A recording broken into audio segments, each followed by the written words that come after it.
വിൽപ്പനക്കായി എത്തിച്ച 2 കിലോ കഞ്ചാവുമായി ഒഡീഷ സ്വദേശി എക്സൈസ് പിടിയിലായി.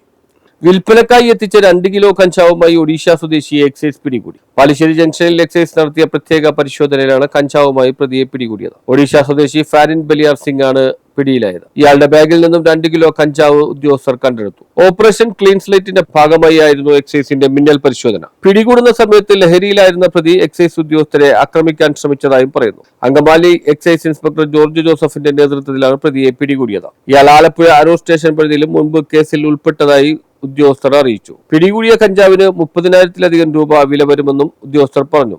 Assistant excise inspector P K. Biju, preventive officer Vipin Das K V, Rajesh V V, civil excise ഓഫീസർമാരായ രാഹുൽ കെ.ആർ, പ്രദീപ് കുമാർ, വനിതാ civil excise officer Arya K S തുടങ്ങിയവരും പരിശോധനാ സംഘത്തിലുണ്ടായിരുന്നു. News bureau, Kalady.